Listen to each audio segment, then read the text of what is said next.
ममता बनर्जी को जो सबसे बड़ा फायदा हो रहा है वो गाय की तस्करी बांग्लादेश को करके पैसा कमा रही है। जय श्री राम और इस्लाम, इस्लाम खतरे में है, जय श्री राम आ रहा है। इस्लाम कहता है कि जय श्री राम आ रहा है, इस्लाम खतरे में है। बंगाल जो है एक ऐसा स्टेट है जहाँ सबसे ज़्यादा बेरोजगारी है। ममता बनर्जी अल्पसंख्यक करती है।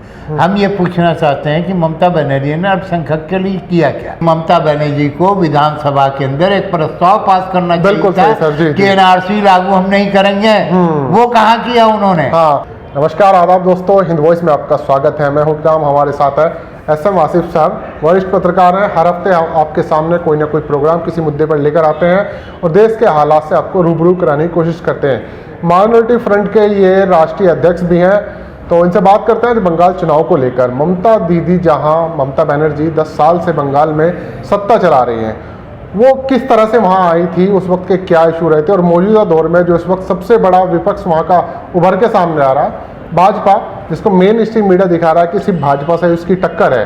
क्या ऐसे में ममता बनर्जी की ज़मीन खिसक रही है? अगर नहीं खिसक रही तो क्यों नहीं खिसक रही? जहाँ एक तरफ लोगों में उनका क्रेज़ है तो दूसरी तरफ कुछ ऐसे मुद्दे भी हैं जिन पर बात करना ज़रूरी है, क्योंकि वहाँ का पलायन, वहाँ का रोज़गार और इंडस्ट्रियल जो डेवलपमेंट होना था उस तरह से नहीं हुआ। तो उन सभी मुद्दों पर बात करेंगे। सर, मेरा आपसे यही सारे मुद्दों पर आपसे सवाल हैं जो मैंने आपसे कहे, तो आप इस पर बताएं कि ममता बनर्जी क्या जा सकती हैं, और अगर नहीं जा सकती तो उसके कारण क्या है? भाई 10 साल पहले ममता बनर्जी पावर में जो है नंदीग्राम को लेके, अच्छा, नंदीग्राम का इशू जो है उसको लेकर के सड़कों पर आई और डंडे खाए, लाठी खाए, और CPM की इतनी पुरानी सरकार को उन्होंने निस्नाबूद करके खुद सत्ता में आ गई जी। सवाल है कि नंदीग्राम का इशू और बेरोजगारी का इशू, ये एक बहुत बड़ा इशू था। नंदीग्राम का इशू ये था कि वहाँ पर किसानों की ज़मीन का मामला था और टाटा की नैनो लग रही थी। नैनो लगने से रोज़गार पैदा होता, लेकिन ममता बनर्जी ने इस तरीके से उसको पेश किया कि किसानों की ज़मीन छीनी जा रही है और ये सरकार निकम्मी है, उसको हटा दो। लेकिन उसी नंदीग्राम का मुद्दा आज फिर लेकर के खड़ी हुई है ममता बनर्जी और कह रही है कि हम इंडस्ट्री और फैक्ट्रियाँ यहाँ लगाएंगे और बंगाल को डेवलपमेंट करेंगे।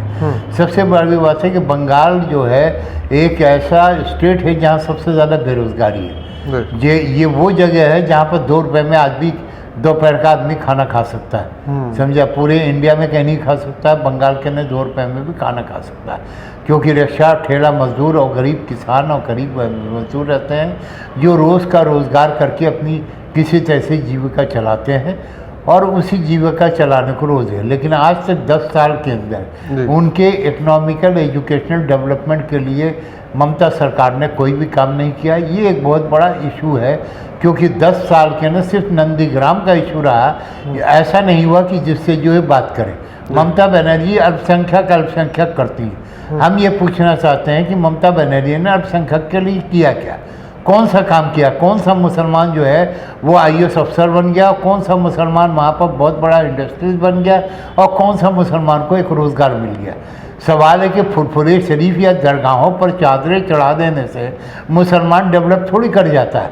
वहाँ पर तो ऐसा लग रहा है कि दरगाह शरीफ जो है वही किसी को जिता देती है और किसी को हरा देती है। क्योंकि उस दिन इंटरव्यू में भी अपने कहा था इन्होंने ममता बनर्जी से, फुरफुरे शरीफ के सारे लोग हमारे हैं। यानी कि जो 80 दरगाह बंगाल की है वो दरगाह ममता बनर्जी को पूजा करती है और ममता बनर्जी उनकी हेड है, और ममता बनर्जी की पूजा करके जो है अलाउद्दीन का चिराग है और खुल जा समसम है और उन्हें खाने को, रहने को, ठिकाने को लग रहा है। तो सवाल है कि ममता से अगर पूछा जाए कि हम मुसलमान के लिए क्या करेंगे, तो कहेंगे फुरफुरे शरीफ और दरगाहों को हम डेवलप कर देंगे। अच्छा है, हम ये पूछना चाहते हैं कि मुसलमान को क्या दरगाह चाहिए, या मुसलमान को रिलीजियस जो है इस्लाम जिंदाबाद के नारे चाहिए, या इनकलाब जिंदाबाद चाहिए? नहीं, उनके इलाकों में कुछ कॉलेज, कुछ इंस्टीट्यूशन ऐसे कुछ प्रोग्राम शुरू किए हैं 10 साल में, पिछले कुछ बड़े इदारे कायम किए ममता ने, जिसे याद रखे हैं जी। 10 साल के अंदर कोई एजुकेशन इदारे नहीं हुए।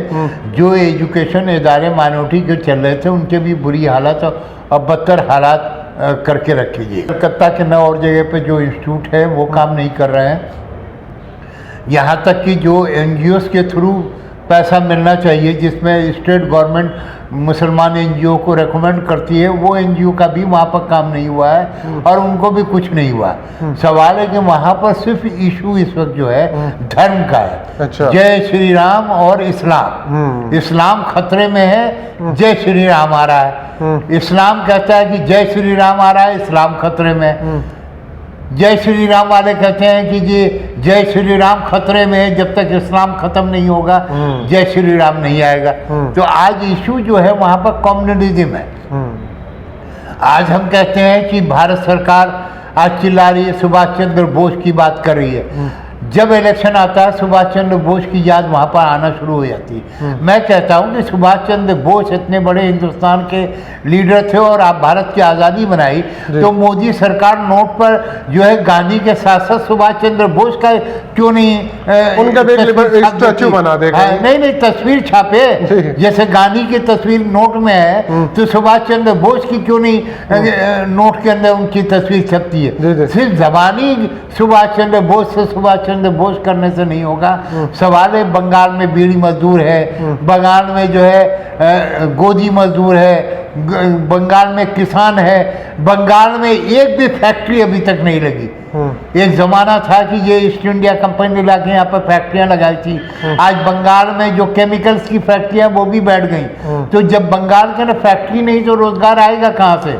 किसी भी इंडस्ट्री ने जो है, ममता बनर्जी 10 साल में हमको बता दें कोई एक इंडस्ट्री लेके बंगाल में आई हो? जो आनी थी नैनो की वो भी रोक दी गई थी, जी वो गुजरात शिफ्ट हो गई थी। हाँ, तो इसलिए ममता बनर्जी सिर्फ अल्पसंख्यक करके, मैं तो देखता हूँ कि सवाल है कि ममता बनर्जी को जो सबसे बड़ा फायदा हो रहा है वो गाय की तस्करी बांग्लादेश को करके पैसा कमा रही हैं। अच्छा। और नाम मुसलमान का ले रही हैं। तो सवाल है कि गाय की अगर कोई चीज़ बंद होनी है, स्लेटर हाउस बंद होना है, तो इसलिए नहीं बंद होती क्योंकि गाय की तस्करी तो ममता बनर्जी के लोग करते हैं और करोड़ों रुपए जो है गाय की तस्करी करके कमा रहे हैं। तो ये एक बहुत बड़ा बंगाल के अंदर गाय की तस्करी एक बहुत बड़ा इनकम का रिसोर्सेज है जो ममता बनर्जी कर रही है और गाय के नाम पर मुसलमान को अपनी तरफ करने की कोशिश कर रही है। अच्छा, नहीं जिस तरह से एनआरसी सीए आपने कम्युनलिज्म तो बताई, वहाँ पे यही चल रहा है। एनआरसी सीए पे मुस्लिमों का एक तरह से समर्थन करते हुए नजर आई, लेकिन और कोई वहाँ नेता इस तरह से दिखाई नहीं दिया। क्या सारा कुछ खुद ही क्रेडिट ले रही थी? एनआरसी पर अगर उनका यही था तो सवाल है कि ममता बनर्जी को विधानसभा के अंदर एक प्रस्ताव पास करना चाहिए था कि एनआरसी लागू हम नहीं करेंगे। वो कहाँ किया उन्होंने? खाली जमीन पर खड़े होकर सिर्फ विरोध कर दिया। अब उससे कुछ नहीं होता।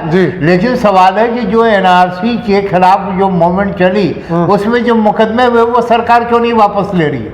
उसको क्यों पकड़ के बंद की है तो ममता की सरकार। देखिए इस वक्त की जो लड़ाई है उस लड़ाई के अंदर बीजेपी का हाथ ऊपर है। अगर कम्युनलिज्म ताकत एक हो गई है और सेकुलर अगर एक नहीं हुई तो कम्युनलिज्म जीतेगा और ममता हारेंगी। ये है सिचुएशन वहाँ।